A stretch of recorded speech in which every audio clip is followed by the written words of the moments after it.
Battles like this only come around so often. An unstoppable force meets another unstoppable force. Montana and Elway in 93, Brady Luck in 14, Goff and Mahomes in 2018. Tonight, it's Mahomes again, but with a new challenger. The gunslinger takes on Arrowhead for the first time, and the world takes notice. It's the Cowboys and the Chiefs on Cowboys Pregame Live.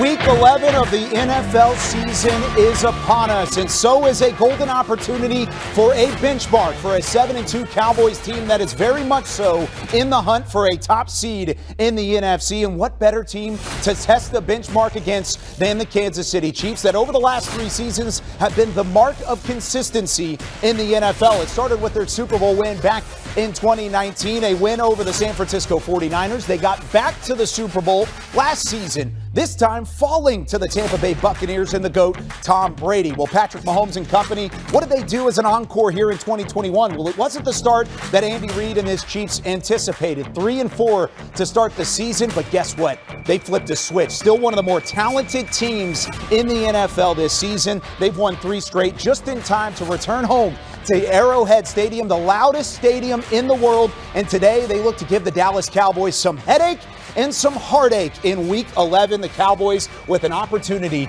to try and win against one of the best teams in the NFL. And we're going to break it down for you here on Cowboys Pregame Live. Barry Church, Isaiah Stanback with you. I'm Kyle Yeomans. We're soon to be joined by Britt Johnson, Nick Eatman, Nate Newton, and, of course, Rob Phillips with Stephen Jones later on. But, gentlemen, these are the games that you live for from an NFL standpoint. I mean, Patrick Mahomes, Dak Prescott. Offense v. offense. Defenses have an opportunity to make a statement today, too. But this is just one of those games that you really circle on the schedule going into the year. Yeah, this is a huge game. This is a big-time matchup. I mean, you got the Dallas Cowboys, who have basically been dominating the entire season except for a slip-up against the Denver Broncos. And then you got Kansas City coming. And, I mean, this team, as winners of the past 3 games, Mahomes and his offense are starting to click again. They're looking like that offense that led this team to 3 straight AFC championship games. So, to me, this is a marquee matchup. It's the best game of the week. This is definitely the best game of the week, and I have been waiting on this game all season long. The reason being, we've had a great season yet so far here at Dallas Cowboys, but when you play a team that has been known to be champions, that's when you have an opportunity to prove not only to yourself, but to the rest of the league that, hey, we're here to play. And you're going to have to do it without a couple of your key pieces as well. News earlier in the week that both Amari Cooper not available for the Dallas Cowboys as he was added to the COVID-19 list. News earlier this weekend that there was no Tyron Smith as well. We'll hit both of those guys at different points, but let's start with Amari Cooper. How big is not having him in the lineup tonight? Yeah, you hate to see it. You hate to see one of the team's, best players, one of their leaders on the team miss a game of such magnitude. And in years past, I think this would have killed the team. But this is a little bit different. They're extremely deep out there. I'm sure they'll plug in a Ced Wilson. They'll plug in a Noah Brown to help fill the void. Dak Prescott should be able to go out there and distribute the ball to the rest of his playmakers, let them do what they do best, and that's make plays. But overall, I don't see a significant dip in production from this offense, even though we don't have Amari Cooper. Oh, Barry, I'm going to say dip, baby, dip. Oh, dip, baby, dip. All right. These boys are, without Amari Cooper, they only have a 48% winning percentage. So we need to make sure that these guys, that everybody at that position steps up, takes advantage of the opportunities that are presented. We know we're in a track meet today, and we need to be Usain Bolt. Ooh, okay. Amari Cooper second on the team in receptions with 44, 583 yards as well. But Tyron Smith out for the 3rd straight week. Throughout the week of practice, it really looked like he was going to be available. How did the Cowboys adjust without him against this Kansas City defense? To me, this is going to be a tough one. I mean, we've seen what happened in years past when Tyron missed time, and it was a debacle. But, recently we've got a lot of swing tackles in there. Terrence still should be able to step up and go in there in that left tackle position and do damage, but he will get tested because they have Frank Clark on that outside. They got Chris Jones, so he'll be tested. But to me, this is a big-time loss for the Cowboys.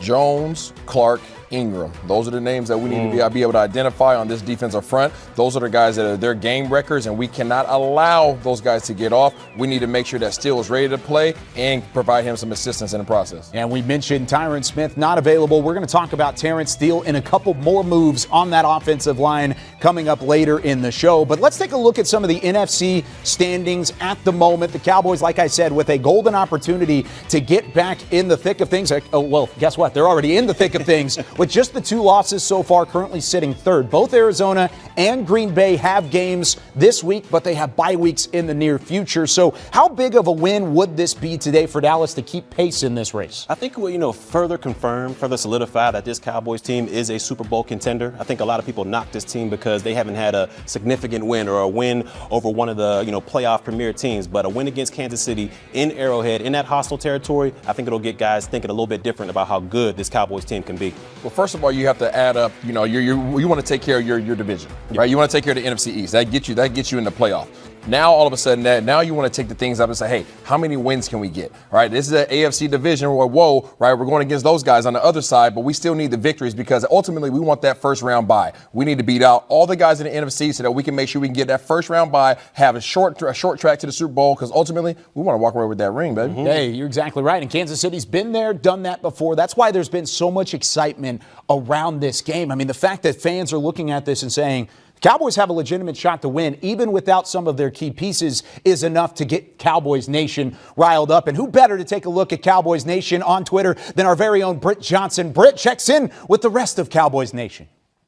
Thanks so much, Kyle. Britt Johnson here. In Twitter world, I missed you guys so much. It has been way too long since I've done one of these. So let's get right into these tweets for this week before the Chiefs game. David Hellman, who works for Dallas Cowboys, said, "It's finally here, y'all. Chiefs-Cowboys game day has arrived." And of course, we all loved this video, but here he has Trayvon as the football gods, Aiden here as us, and Dak as week 11 saying, "It's good to see you." Yes, it is. We have been waiting for this since the schedule came out in May. So definitely excited for this upcoming game. The Cowboys versus Chiefs game on Sunday really has a playoff feel to it.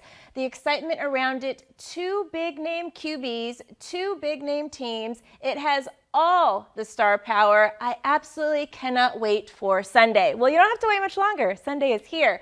Next, we got this one, Cowboys talk. In my humble opinion, I think and have thought this all year, we are a bad matchup for the Chiefs. We are physical, can run the ball, and we have receivers. We score 7 more than we score 3. Last but not least, we have Micah Parsons to make Mahomes' life hell. Well, yes, I hope Micah gets at least 1 sack today. He's literally leading the league for rookies in that position. So Chiefs versus Cowboys this Sunday. Need wings? I got you covered. DM 4 time slots. I'm pretty sure his DMs are all full. You have to have some chicken wings and some barbecue chicken wings at that for this game in particularly. And last but not least, Cassidy said, people really say things like, Cowboys are frauds. Look at the Denver game. Dak is a product of his weapons. Dallas will be a one-and-done team in the playoffs. Then turn around and say, if Mahomes and KC beats Dak and Dallas, they're back and Patrick Mahomes is MVP front runner. Yeah, they do say that kind of stuff a lot, but Cowboys fans, we're not listening to that. Thank you guys for these amazing tweets. I missed you guys so much, and I'll see you guys soon. We will check back in with Britt coming up later on, but she's exactly right. There's a lot of excitement around this game, not only on the Cowboys side of things, but on the Chiefs side as well. Starting 3-4, have the 3 straight wins, and now they get a chance at home to take on a team, at least at the moment, as explosive as this Dallas Cowboys team. So it is going to be a fiery atmosphere at Arrowhead Stadium, and lucky for us, we've got Nick Eatman on the ground there in Kansas City. Nick, first off, thanks again for taking some time with us. What's the atmosphere going to be like in Kansas City in a stadium quite like that one? It's funny how you say going to be like, because going to be like it's going to be raucous for the Chiefs. But as it is right now, it's about 90% Cowboy fans, as the Cowboy fans that get here early, a lot of blue in this stadium. But you know how it's going to be when they kick off at 3:25 p.m. and then probably throughout the 4 quarters, if not more than that. But, yeah, this is a very loud place. But one of those college-type atmospheres, I think, today, because the Cowboy fans are certainly here, and they're going to bring it. That's good. It's good to hear, at least at the moment. Of course, Kansas City, a doable drive from Dallas, so a good representation for Cowboys Nation out there in Missouri. But now, Nick, I mean, there's a lot of lineup changes back and forth between really the early parts of this week and now, of course, game day. Which one sticks out to you the most, and especially at the wide receiver position? How do the Cowboys have some success without Amari Cooper? Well, I think that both of the big issues are Amari Cooper and Tyron Smith, and both of them are one of those where you thought on Wednesday and Thursday you're going to have them. So that's one of those things where they didn't practice without them. That could be tricky, but the Tyron Smith situation has been one that they've known Terrence Steele is going to be ready to go. To answer your question about wide receiver, they do have a lot of weapons, of course. Cedric Wilson, Noah Brown. I think this is going to be a big game for Dalton Schultz. He hasn't had a big game the last 2 or 3 weeks, but he is probably going to have a good one here. When you look at the outside, the Chiefs struggle with deep balls. They're going to have to protect that. That middle should be wide open. The Chiefs have had some problems with tight ends. I think this could be a breakout game for Dalton Schultz. Hey, Nick, what's going on over there? Looking smooth as always. But, I got to talk about the defensive side of the football. With all these weapons that Kansas City possesses on that side, can we see Diggs traveling with Hill or maybe even Kelsey, or do we just see him strictly on one side of the field, and whoever comes to him, that's who he's going to take? Well, that sounds like a great project for Rob Phillips to ask Stephen Jones about. He might not give us an answer, but at least we can try. I think your answer is yes. Yes. All of that. Diggs on Kelsey. Diggs on Tyreek Hill. You got to confuse Patrick Mahomes the best you can. He is the MVP of the Super Bowl and MVP of the league, so it's hard to confuse those guys. But you do know that you can't. You have to mix it up. Barry, you know as well as anybody, you got to play different things. But Diggs against Tyreek Hill, that scares me. I mean, I did hear a Usain Bolt reference earlier. That's about the only guy I would think could maybe hang with Tyreek Hill. But you got to try some different ways. Mr. Nick at Night, good to see you as always, man. Hey, question for you. What's On up, the bud? offensive line, we understand that when we step up to the line of scrimmage, we are one unit. However, what we put on film on our left side with Connor Williams and Terrence Steele, there is some question in terms of how effective we can be. With Chris Jones, Mr. Ingram over there, and Frank Clark, what do you think our approach is going to be to try to shut down guys on that side, as we know they're going to overload our left side? Yeah, without a doubt, Terrence Steele is going to be starting on that left side. Looks like Connor McGovern now will be starting at left guard. And so you want to give some help. The only thing with that help in the left side, most teams like to play right-handed, the tight end, the fullback. You don't see a lot help with the left side. The Cowboys have done it, though, the last few weeks. So it's going to be a little bit of holding your breath and say, hey, Dak, you got to figure this out. You got to get the ball out quick. I'm really interested to see how Connor Williams will do when he comes in the game as that fullback. He's going to have to go in, report eligible, and I think he'll have that same role that Connor McGovern has had. Great athlete Connor Williams has been. Let's see if he can do that here today. Nick Eatman joining us here from Arrowhead Stadium. Nick, thanks so much as always. Great insight, and we look forward to talking to you again next week. There he goes, Nick Eatman. And gentlemen, I mean, he just said it there. The left side of that offensive line is going to be tested. Luckily, the right side has Lyle Collins, his third start since the suspension, his fourth game overall since the suspension, and he's starting to find a little bit of a rhythm. Here's what he had to say early in the week about finding that rhythm and finding a groove at the right tackle position. I really just felt like last week was probably the first week where I really felt like I was back into my rhythm, kind of found my stance again and stuff like that. So definitely, like, the more reps I get, the better, the better it's going to be. When you say find your stance again, what do you mean? Like, how does practice not bring it all back? It's just like, one thing when you're just doing stuff on air, you just kind of doing stuff in shorts and t-shirt, to when you put the pads on and it's for real. So just kind of finding that, that really, finding that part of it. But I felt good. especially that last week. Well, one of the things your teammates and coaches keep saying the last few weeks is you're the enforcer on the line. What makes you the enforcer, and what does it mean to be the enforcer? Really just the mindset. It's a mindset thing, really.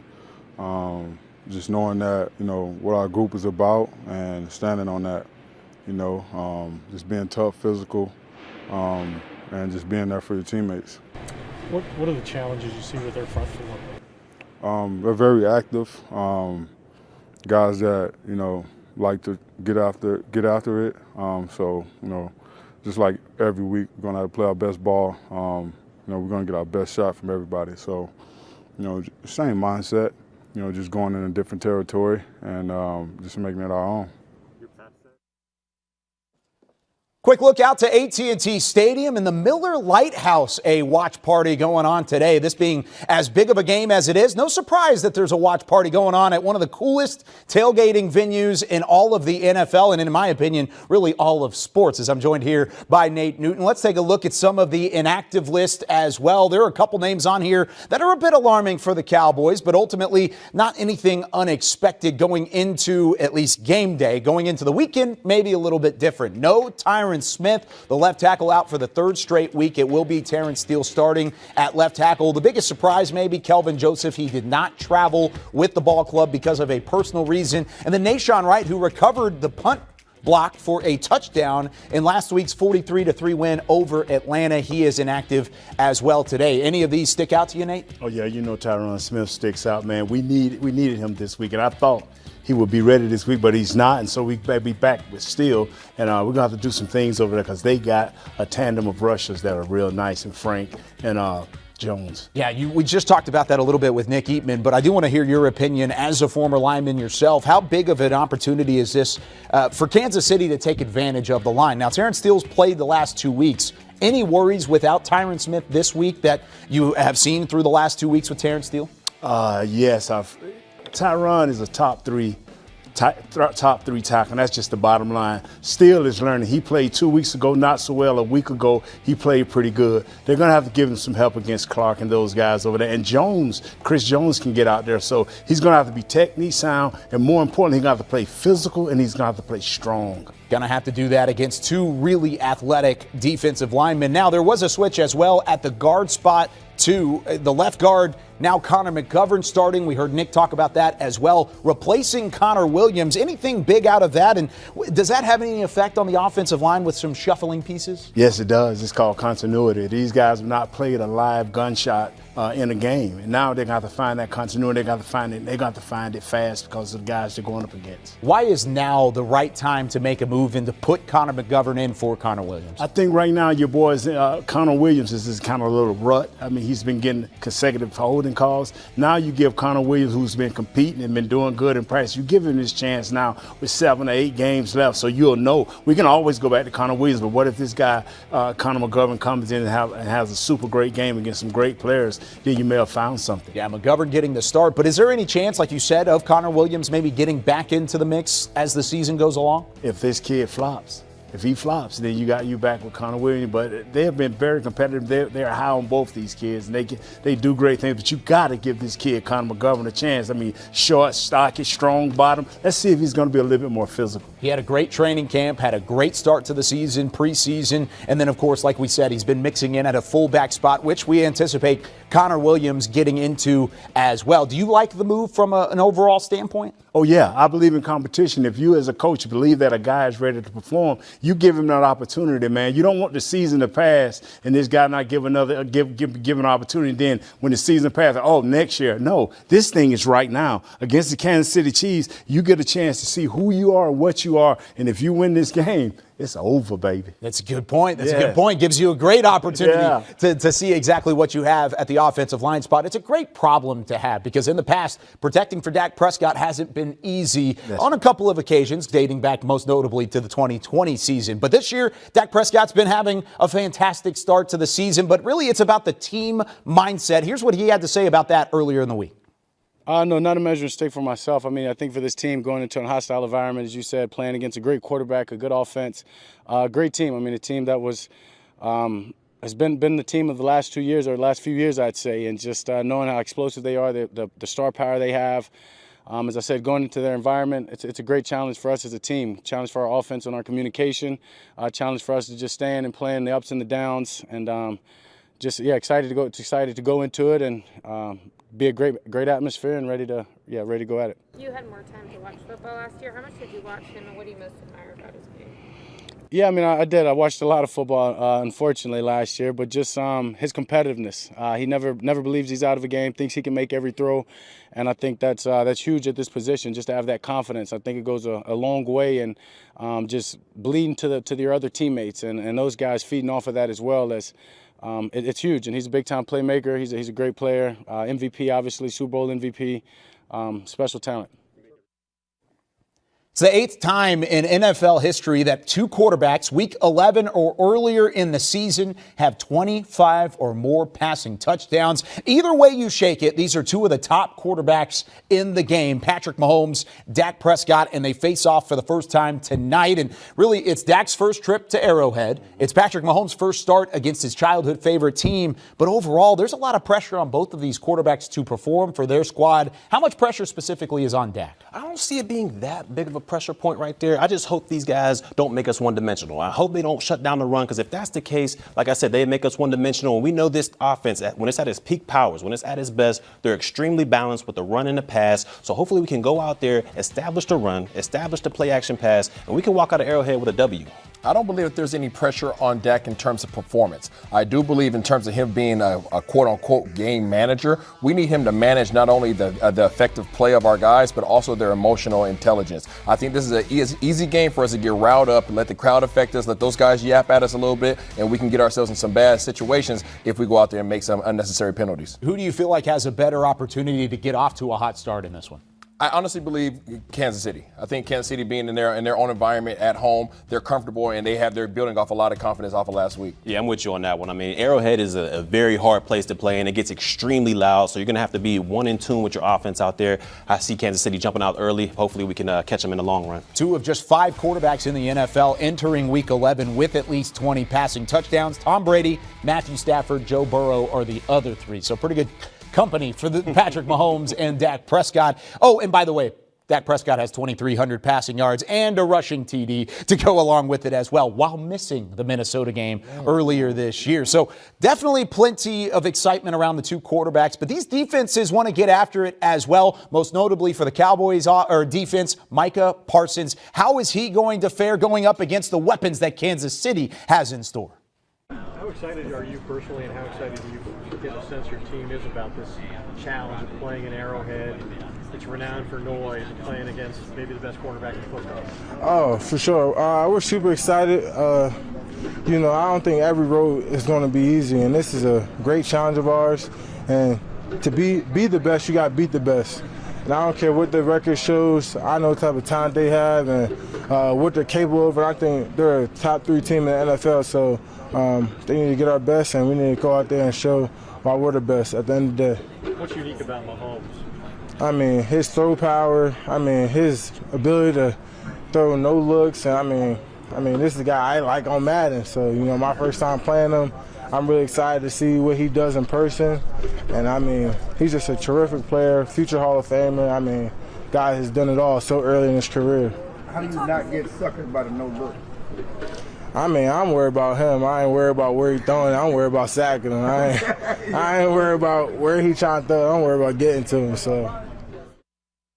There you hear, cut and dry, exactly what Micah Parsons wants to do, and they're going to have a challenge of doing it against some of the best in the NFL at their respective positions. These 2, Tyreek Hill, Travis Kelce, have been terrorizing defenses throughout their entire career. Hill currently 4th in receiving yards, 3rd in receiving touchdowns. And then, of course, Kelce leads all tight ends in terms of targets this season. What do these guys have to do, this defense for the Dallas Cowboys, to try and slow down and limit those 2 from the wide receiver and tight end positions? I think you got to be physical with these guys. I think you got to go ahead and get your hands on them. You got to jam them up at the line of scrimmage. You cannot let Tyreek Hill or Kelce get free releases out there, because that's when they destroy defenses. So you got to be physical physical with him. Throw off that timing. Throw off that chemistry between Pat Mahomes and his weapons out there. And if you could do that, hopefully it'll buy time for that D-line to get back there and make things hard for him. But it starts at the line of scrimmage. You got to get hands on these two guys. I'm glad you got the answers, Barry. I don't know how you stop these guys. The relationship that Patrick Mahomes has with both of these guys is kind of like Stockton and Malone.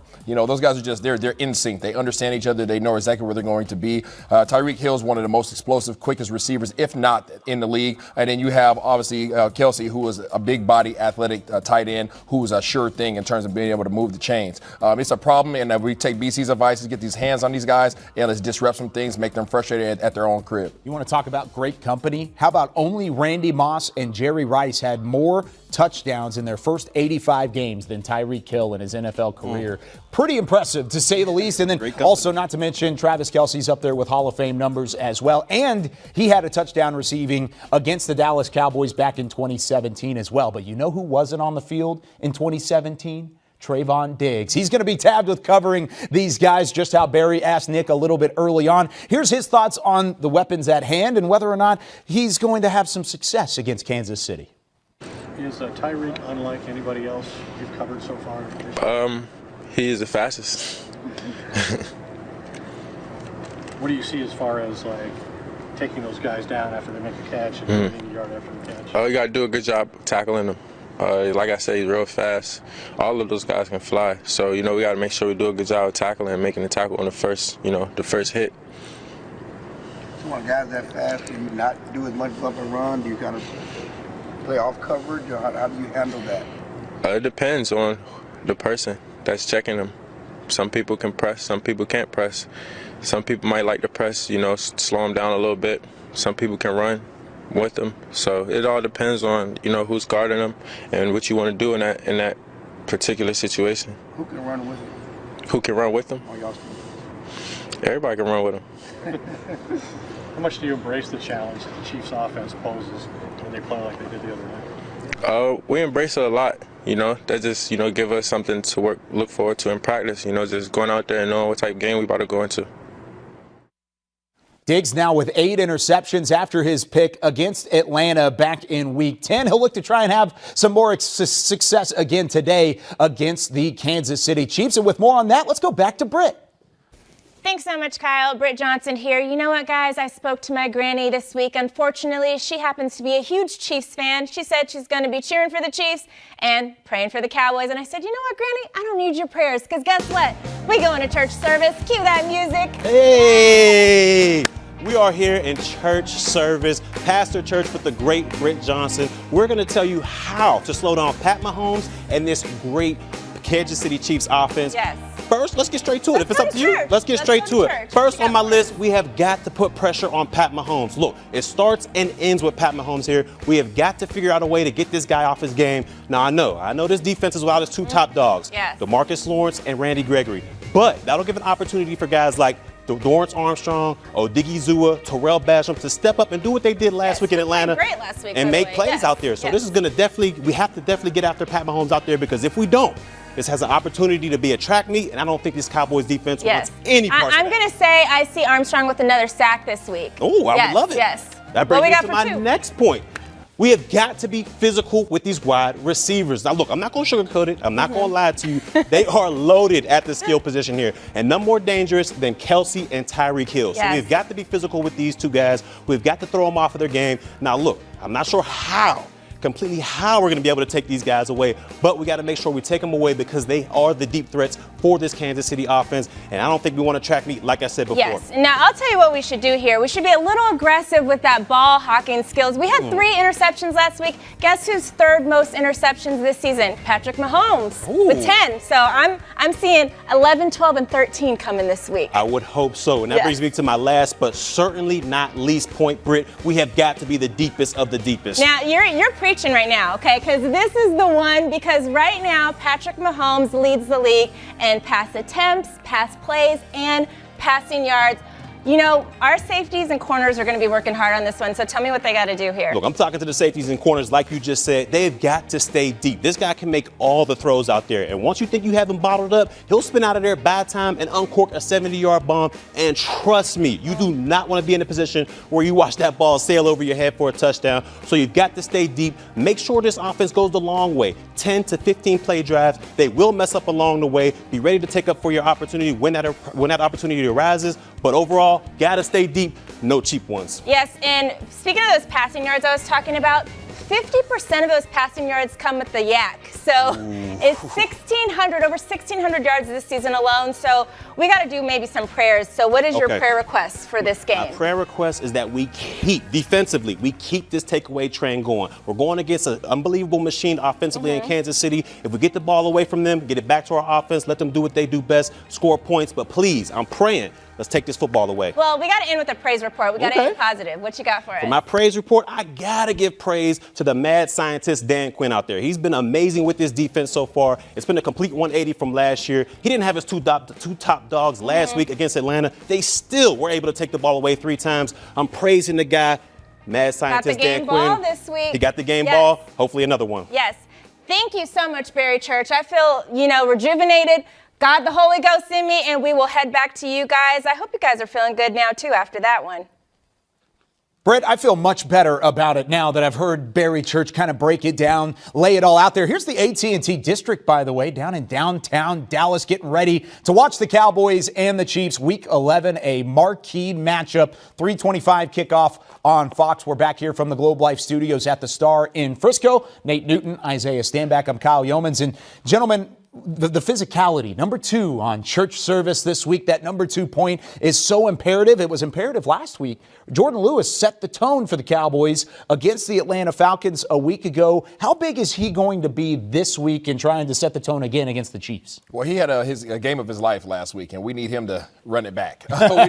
we need him to double that up again this week because we obviously have a great task at hand in terms of trying to slow down guys at the likelihood of Tyreek Hill. I think that's going to be one of his main keys today, obviously, in terms of his ability to be able to match him quickness-wise, speed-wise, but we can't swing and miss. Talk about the physicality. You can be physical, but it's all fun and games until you go out there and try to be physical and you miss. Now all of a sudden you're relying on your safety backside to help. So what he's saying is get on your horse. You're going to have to be able to run. I mean, you got to play this guy. You got to play up close. In certain situations, you got to play back off. But when you're trying to be physical and get on this guy, you make sure you put hands on him because if you don't, he do a crossing route that is out of this world. He's hard to catch. Do you feel like Lewis has a good matchup in terms of his skill set versus the skill set of the Chiefs' weapons? I think Lewis and Brown have probably the closest skill set in terms of attributes to be able to guard Tyreek Hill, but I'm not sure if there's any human that can actually stop this man. Oh, wow. I agree, man. But I tell you what, when you get a chance to tackle him hard. Got to get him down, got to wrap up, got to have some sort of success defensively because that's going to be the key in getting a win. Jordan Lewis knows that as well. Here's in his own words, what he anticipates from Kansas City. They have all the weapons. I mean, a great quarterback and great receiving core, and they definitely have a great running back too. Get it done. He's just coming back, so those guys are extremely hard to prepare for, and I feel like we've been doing a good job of it. You played an opponent this year that can draw plays out like these guys can? Yeah, the Tom Brady. I forgot about Tom, I guess. But I mean, yeah, they definitely have some, different pieces, especially with the speed wise. Those guys can get it done. I mean, just he can throw at least 80 yards. I mean, but he can get it out there to those guys, those very explosive guys. So I mean, you just got to go out there and get it done. I guess I meant more like the 7-8 second plays where you got a plaster and things. I mean, we practice that. That's in our system. Coach McCarthy always practices that. We practice that in OTAs, scramble drills and stuff like that. So that's in our fundamentals.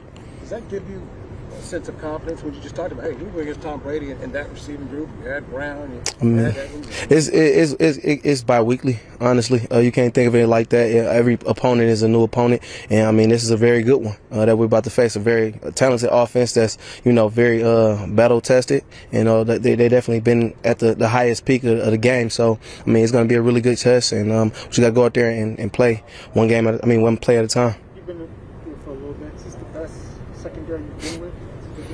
I mean, combination of coaching and everything like that, letting us be, who who we are and going out there and putting our best ability, to the forefront. Of course, I feel like, we always had talent. I know AB always talks about it, but he's always been a talented guy, and I feel like I've always been a talented guy. But we have people to come around and cultivate that talent. So certainly a challenge for Jordan Lewis and that Cowboys defense going up against the weapons of Kansas City. But it's also going to be a tough task guarding guys like Travis Kelce coming out of the. Man, I ain't having that, man. Every week y'all talk about skill position players. That was perfect. That's not going to determine what's happening this week. Frank Clark and Chris Jones is going to determine what's happening. Y'all need to give me mine, man, right now. You know what? I like this. I like this idea. Okay, let's take a look at some of the numbers for Chris Jones and Frank Clark, two guys that certainly have had their fill this season for a Kansas City defense that really hasn't been uber impressive, but they're going to have to find a way to get some pressure on this offensive line for the Dallas Cowboys. And Nate, they're going to do that in a couple different ways, and it starts by a lot of movement. Yes, it does, but this is the thing you have to understand. Is Chris is quick enough on his own, and Frank is quick enough on his own to make plays. But when we become in third down or long situations, there's two things that I'm scared is going to happen here. Is they're going to start doing games. They're going to start doing stunts. And the first one we're going to go over is the tackle in and out, okay? We're going to go over that right now. We're going to show you what can possibly happen. So I am Connor McGovern. Yes, you are. You are Terrence Steele. Yeah. And this is going to be is this Clark? This Frank Clark, and I'm Chris Jones. Yeah, I'm the man that's hard. I love how Barry's beefed up over here. This is fantastic. I'm going to say set hut, and then I'm going to take set hut, and I'm coming right here. I'm trying to pick him and hold both of them guys. If neither one of them come off, I got me a sack or a hit. But if he does not get it right, I got a pressure, okay? Boy, I'm telling you now. I'm telling you. Dak, don't let it happen. Okay, anyway, now the next one is where we got the end coming in, and I'm looping around. What I'm going to try to do is get Connor McGovern to believe that I'm coming inside. Boom, boom. And I'm going to take one step, and I'm going to come right here. He's going to pick him, and I'm hoping to be free. I'm hoping Steele is fast enough because we don't need a hit on the quarterback. Man. Skill position ain't going to decide this. Cowboys offensive line and the defensive line of Kansas City going to decide this. And I'm telling you, I'm pumped. I'm ready to go. Man, let's put on some uniform. Man, he can say suit up right now. Are you kidding me? Who could say that you were an offensive lineman? You know this better than anybody, so you know how integrity or how much is going to rely really on getting your assignments right. And those two guys who haven't started a game together, Connor McGovern, Terrence Steele, going to have to get it right. And Ezekiel Elliott's going to be running behind those guys. Here's what he had to say about the matchup at hand, and really a question that's never asked around the Cowboys. Is this a definitive game or a definitive chance for a big win? It seems like guys is that every week. Is this a statement win? It's another football game. Every week's important in this league. Every team we play is a very good football team, and if we go out there and get a win on the road in a hostile environment, I think that would be a statement. When you play a quarterback like Patrick Mahomes, how important is it for y'all on offense to make sure that you're running? I think it's definitely important to us on offense just to make sure that we're staying ahead of a change, that we're converting on third down. Just kind of making sure we're giving our defense enough rest time. Just kind of not putting them in bad situations. So that's just for us as an offense. Like I said, just staying in front of the chains, converting on third down, and scoring points. Do you feel like we're title contenders? Or do you feel like we need to beat these guys because of what they've been for people to say we are title contenders? Or do you really feel that way right now? I feel like we need to win Sunday because it's the next game, not because they've won a Super Bowl recently. We need to win Sunday because that's the next stop on our journey to winning the championship. There we go. Zeke's all smiles throughout the week. We'll see if he's all smiles today. I know there's a lot of people smiling out there. Even got the Christmas tree up downtown at the AT&T District. It's not Thanksgiving yet, but that's okay. Celebrate it however you want. So everybody's celebrating today, hopefully to be celebrating a Cowboys win over the Chiefs. Back here in studio, and we just heard from Ezekiel Elliott. He's going to have a big game behind that offensive line that we just highlighted with Nate's very adamant demonstration off into the corner. But how big are Tony Pollard and Ezekiel Elliott going to have to be for this Cowboys offense in order to get a win? They are going to be very huge. They're going to be major for these guys. The reason being is because the Kansas City Chiefs, they average over 30 minutes per game in terms of time of possession. If we want to be effective in terms of our increasing our chances of winning this ball game, we need both of our tailbacks to keep this thing rolling, keep the chains moving, get them the ball early, get them the ball often. Let's keep the Kansas City offense off the team, off the field. Sometimes the best defense is a great offense. Yes, and what we need to do as running backs, first of all, our coach always told us we can't have no fumbles. We can't have no drop passes and no negative yards for gain. We got to be at .0 or plus yardage at all times. You have to run physical, and when you have a chance to hit somebody or chip somebody coming out of that backfield, you take full advantage of it. Over 1,000 yards, 8 touchdowns from that duo between Pollard and Elliott. They'll look to have some success this afternoon. Now, on the other side, for the Kansas City Chiefs, they also get their running back, as well as this defensive front is going to have to deal with Clyde Edwards-Helaire back from IR this week. His first game back since week 5. Isaiah, what does he bring to the Kansas City offense that could really challenge the Cowboys front seven? Versatility and mismatches. He's 5'8", 210 pounds, so he's short and stout, but that boy is lightning quick. He has great hands out the backfield. He's averaging 4.7 yards per carry in his 5 appearances. He has 2 touchdowns, but guess what else, Nate? What's that? He got 2 fumbles. Oh. So there's an opportunity to go out there and get these strips all day long. Right.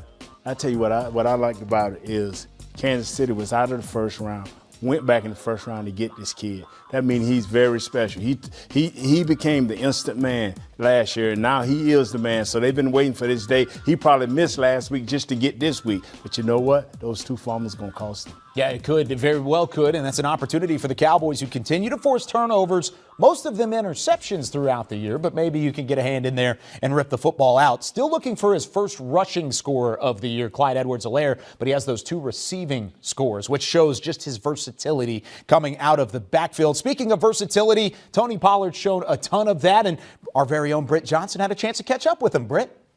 Yes, that's right, Kyle. I actually got to sit down with Tony Pollard, who has been a return specialist since his high school days, and he broke down for me what it is like to have 10 guys coming right at you. You guys do not want to miss this. Check it out. All right, let's get started. So in high school, you were a two-way player, two-way starter. You played really every position on the field, but mostly you were cornerback and you played receiver as well. Then you get to college, you become this return specialist. Then you get to the league and you're part of one of the best running back duos in the league. Let me ask you this, what position was the most challenging for you? To pick up and... Yeah, just like in your career. I would say probably receiver. Why is that?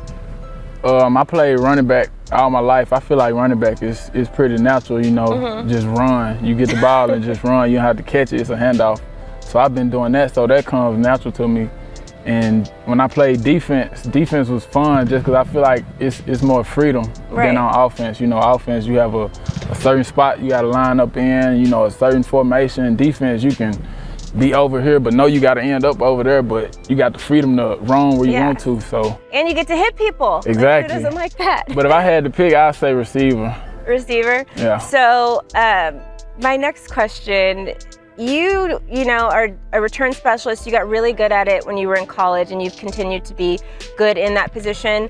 Tell me what is going through your head when you have 10 guys coming at you. Like, what is that experience like? Walk me through that.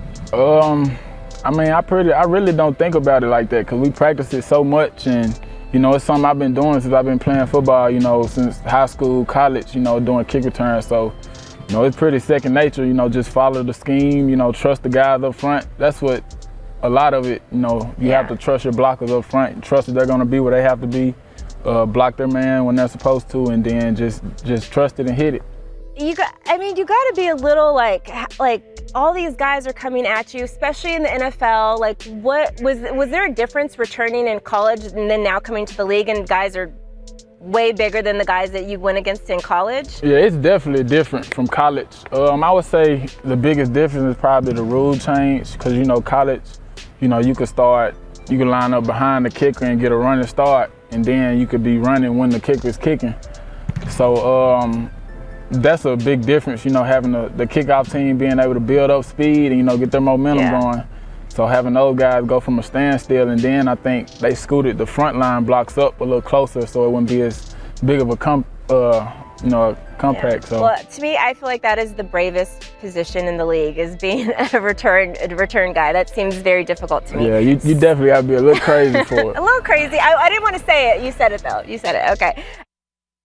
You can catch the entire interview with Britt Johnson and Tony Pollard on DallasCowboys.com. Welcome back in to Cowboys Pregame Live alongside Nate Newton. I'm Kyle Yeomans, where we're going to take a trip down memory lane a little bit. This is one of the highly anticipated matchups for the Cowboys in the regular season over the last couple of years. So we're going back to your playing days and a couple of the biggest games throughout your regular season tenure, because you played in a couple really big ones. Yeah, you know what? These games are close to my heart, too, man. Yes, they are. Got a couple good ones up here. We've got 5. You're going to rank these 1 through 5. We'll start with number 1, and then we're going to kind of say where this one would have landed between the Cowboys and the Chiefs today. Which one's number 1 on your list? Right here. Right there? Yes, sir. Thank you. That Philadelphia 1991, yes. Number 2, you want me to explain it to you? I want you to explain it to me. This game here, we played them twice, NFC East game. This is what got me. The first game, they sacked us 11 times. They hit our quarterbacks crazy. The second time we played them was this game right here. Jimmy Johnson told us, I don't care if you got to gouge them, I don't care if you got to cut them, clip them, do not let them hit our quarterback. We gave up 1 sack. Guess who gave up that sack? Your boy. But anyway, we broke this game open. Kevin Martin went for an 80-plus punt return in the second half, and we won this game, and it started a playoff run you would not believe. No doubt. It started a run. It was a big-time win because it really kind of ended some losing for the Cowboys and started the dynasty. But there are some other games up here. What's number 2 on your list? Right here. Number 2, Washington. It should have been number 1 because we didn't win, but I think, one game that year? One game we won that year, I think it was. And if I got this right, and Jimmy Johnson told us, we don't care how we win this game, we're going to hit them with everything we got. We're going to be like a gorilla, just going to cage them up like a gorilla, and we're going to beat them down. Guess what? We won on an onside kick. We won the game. Now, what about the rest of these games? Give me 3, 4, and 5 in terms of some of these other great regular season matchups.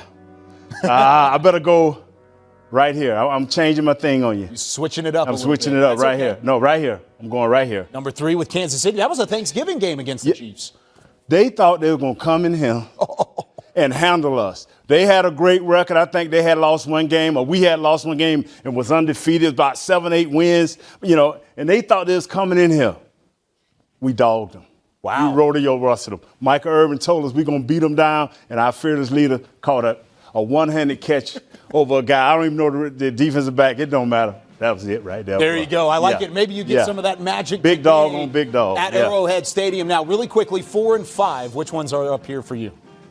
In terms of San Francisco and then that New York. I'll go with this in New York. 4, and then which one's 5 real quickly? Right here. These are all 5 of your games, all ranked as a whole, but kind of along the same lines as this. How can a game like today propel a team like this Dallas Cowboys team here in 2021? It just galvanizes you. It galvanizes you. It makes you feel as one, man, and you feel invincible, man. If they come out of KC today with a win, these guys gonna be thinking they can't be beat, man, and they're gonna be hungry the rest of the year. It don't make you like it was 2 weeks ago against Denver. It don't make you lackadaisical. It just make you hungry. It just makes you crazy. I'm excited about this game, y'all. That's where don't mess it up, but I'm good. Let's go. Hey, there's a lot of excitement around this game, and we can talk about games like this in the past because of how it compares, but really from a player standpoint, they want to keep it a week-to-week basis. Here's what both Michael Gallup and CeeDee Lamb had to say in terms of keeping this just another week on the gridiron. Not necessarily put on our own show, just going out there doing what we do. Make routine plays, make big plays when needed and when called upon. I feel like we go in there, don't really want to make the game bigger than what it really is. Obviously, they have a great offense, very explosive, very explosive players, and I'm excited for the matchup. Do you feel they've been the standard kind of offensively in the league for the last 2 or 3 years, and now you guys are kind of making a claim that look at you, that you may be in that spot? Yeah, it's safe to say that. I think we're the number 1 offense right now. That's a great state to have. Just got to keep building off of it to keep that, that reputation. And by doing that, you got to go in and execute week in and week out. Think you guys have anything to prove in this game at all? I mean, AFC champions? You always got something to prove. I mean, every week. But, it's just another game for us. I mean, I hope that's, how it is every week. You just got to think of it like another game because that's what it is. Still the regular season. There's plenty of ball left to be played, but, they're next up on the schedule. So that's just how we're going into it. How exciting Mahomes is as a player to watch, and how can you not like that? But can you just talk about Dak and the level he's playing and being considered among the top quarterbacks in the league? I mean, 2 guys going at it this week. I mean, that's what you want. That's what everybody wants to see. 2 great football players, great teams, great offenses, powerful defenses. It's going to be a battle. So it's, just sit back, get your popcorn. It's going to be a good one. What do you think of Connor McGovern's work? So all 3 of these guys not on the field for the 2nd straight week. Michael Gallup returned last week for the first time since week 1. Well, Amari Cooper is out this week, and they are going to miss his production. Of course, Gallup's numbers in just 2 games this year. So there's a little bit of added pressure, I think, on both Gallup and CeeDee Lamb to perform. We heard from Nick Eatman earlier. He said that Dalton Schultz could have a little added pressure on him. What do you guys think about this offense in the absence of Amari Cooper, and how much Lamb and Gallup and even some of those other receivers are going to have to step up? Yeah, they're definitely going to have to step up out there. Amari Cooper is the bona fide number 1 out there, but if they were by themselves, like if it was CeeDee Lamb by himself or it was Michael Gallup by himself, I would see immense pressure on these guys. But there's so many options that they have out there. I think that alleviates the pressure between those 2. They're both going to go out there. They're both going to ball out. So I'm hoping to see that in Kansas City this afternoon. Attack by committee. We need everybody out on this wagon together.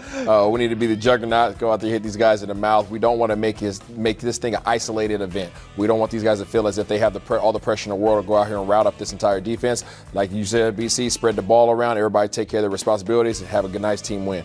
Just catch the ball, fellas. When the ball come to you, make your plays, because too many drops that hurt us. And that's what I like about the guy that's missing, Cooper. He catches the ball, and that's what we have to do as a unit by committee. Make sure we catch the ball first and foremost. Got to be solid with your hands all the way through, and make sure you make the grab. There were a couple things in the loss against Denver where you looked at it and said, hey, the receivers bobbled it, dropped it, and it didn't necessarily work in their favor. Now, as for the guys trying to stop CeeDee Lamb and Michael Gallup this week, how about Tyrann Mathieu? This has been a secondary for Kansas City who has had their fair share of struggles this season, but Tyrann Mathieu, as you see there, has played really well again. No surprise that he's back at it again. How much can he wreak some havoc in the backfield or in the secondary for Kansas City? He can definitely wreak some havoc back there. He's kind of a wild card. He reminds me of like Troy Polamalu back in the day. Like, you don't know when he's going to blitz, when he's going to drop in coverage. He might become a robber and steal a pass here and there. So this guy is definitely a guy that you got to have your keys on. I'm sure Dak Prescott, Kellen Moore, they'll know where number 32 is before every snap.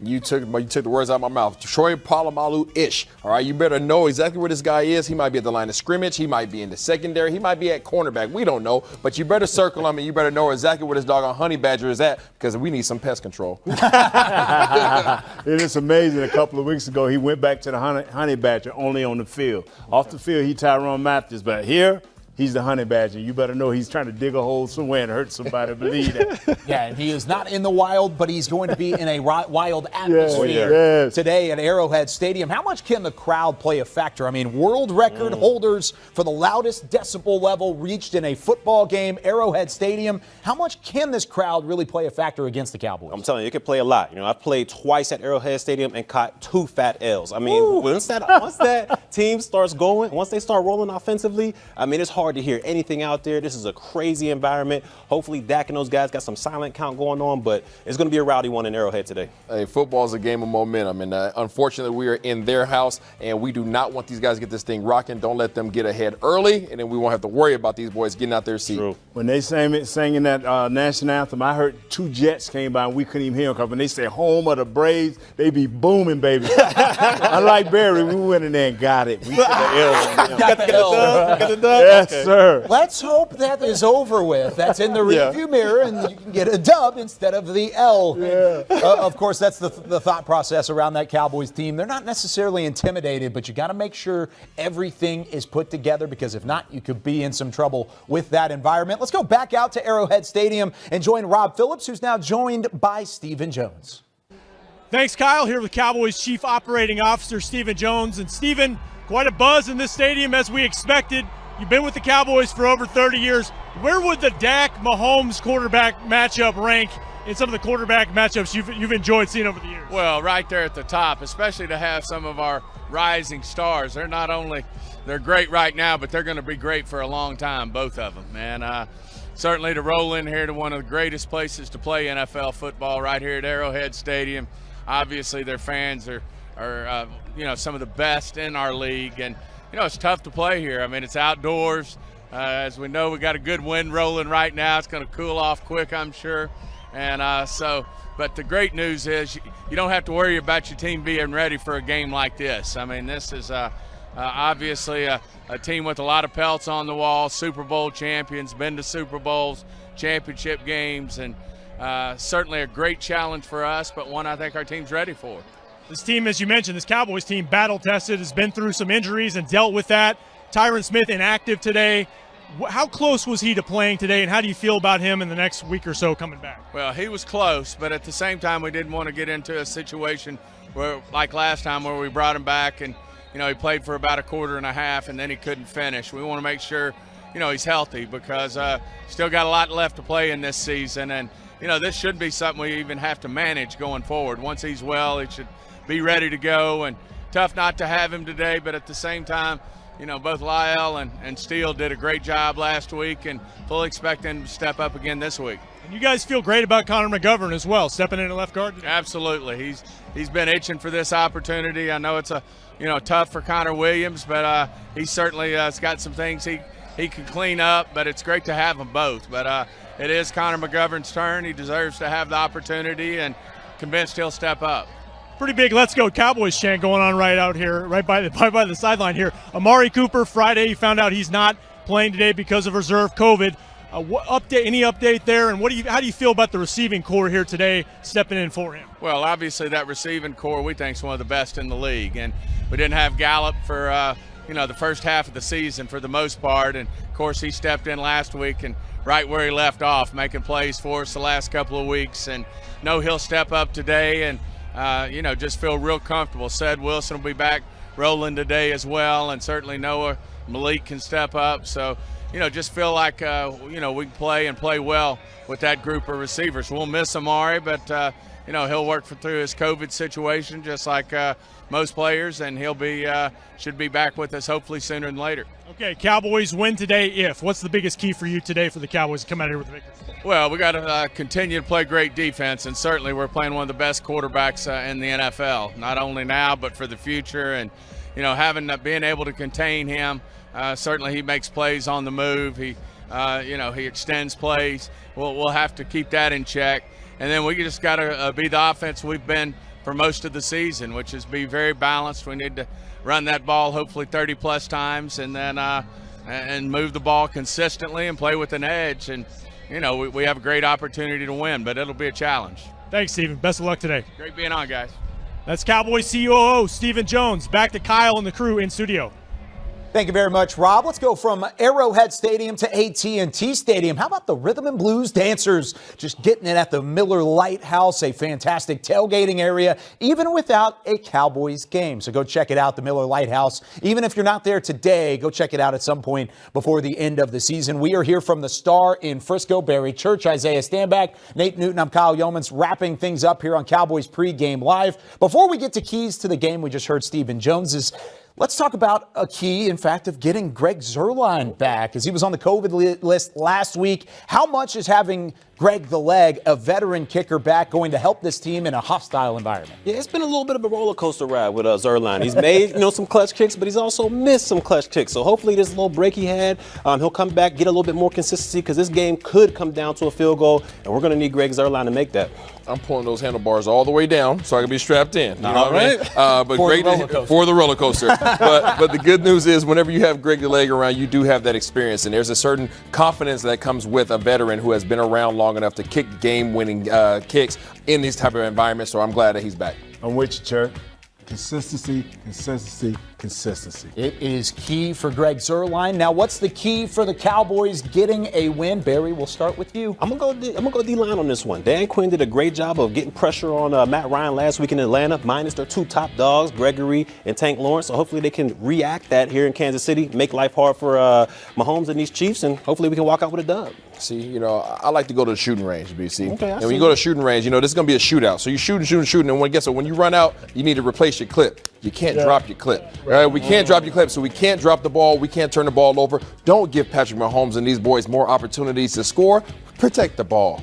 I'm embarrassed. So I don't know about all the shooting, but I think our offensive line going to decide this game. We did something early, and we thank you guys for doing that, but that's what's going to decide this game, the consistency of the offensive line. Yeah, you said it.